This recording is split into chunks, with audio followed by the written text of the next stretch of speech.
Size of simple shapes, Part 1. Today we will learn how different shapes are measured and why do shapes need to be measured. Vandana, look, my father has given me this book. Oh, this is a very big book. I too have a big book. See this. Yes, it is also a big book, but my book is much bigger. No, I think my book is bigger than yours. Look, my book is bigger than your book. Look, from this side, my book looks much bigger. Oh yes, my book is bigger from one side. And your book is bigger from this side. Then, whose book is bigger? Let's ask Madam. Yes, let's go. Madam, we have to ask you something. Sure. Madam, we have these two books. We have to know which one of these two books is bigger. That is very easy to find. Vandana and Neha, you try to find out which of these two books occupies more space. But how will we know which book is bigger? Different shapes are measured based on how much space they occupy.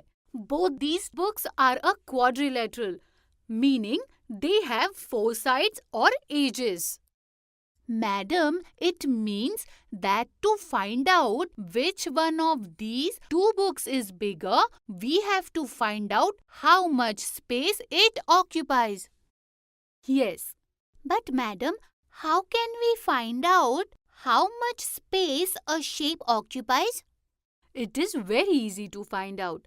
For this purpose, we use square-shaped pieces. You can also make these pieces using paper, cardboard or plastic. I have square-shaped pieces made of plastic. All the sides of these pieces are 5 centimeters each. You take these pieces and place them on these books in such a way that it covers the whole book so that the pieces remain within the boundary of the book. Madam, I don't understand fully. Can you show how to perform one book so we can do the other one ourselves? Alright, check this out. This is your book.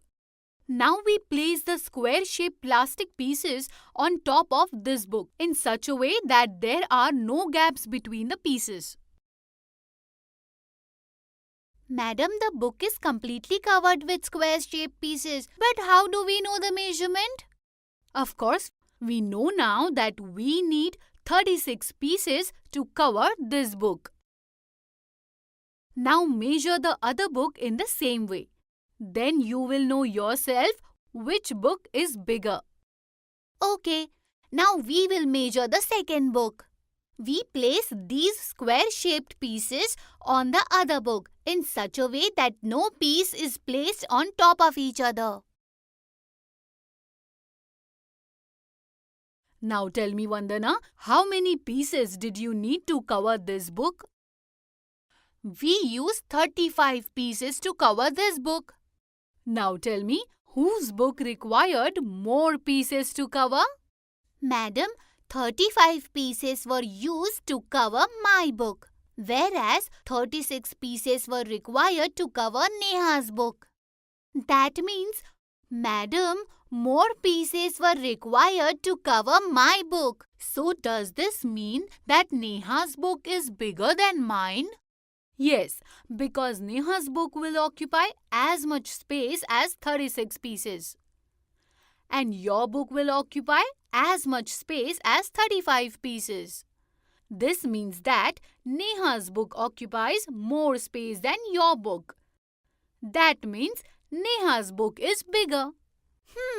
Now I understand why we can say that Neha's book is bigger than my book. Like this, what are the objects we can measure? Whenever you asked to measure a shape, you can use this method, Neha and Vandana. Give us some examples, madam. Alright, Neha. See, you can measure the desks of your class. You can also measure the board in your class in the same way. Field measurements are also taken in this way. But madam, why do we need to measure like this? See, Vandana, every object has a different purpose, and that purpose defines how the object will be measured. For example, when making your class desk, special attention is paid to all the things that will be placed on it. The more items that can be placed on it, the more useful it becomes. So, to measure your class desk, we will measure how much space it occupies. Similarly, the efficiency of a farm depends on how many plants can be planted in it. If the field is small, it occupies less space, then fewer plants can be planted on it. And if the field covers more space, then more plants can be planted on it. Therefore, to measure a field, we will measure how much space it occupies. Understood, madam. Madam, can you give us these pieces? We will measure a lot of objects with this. Why not, Vandana? Keep this with you and measure different objects with it. Thank you, madam. Now we can measure many objects. Today you learned that to measure any shape, we find how much space it occupies. And to measure some items like fields, desks, etc., we measure the area they cover.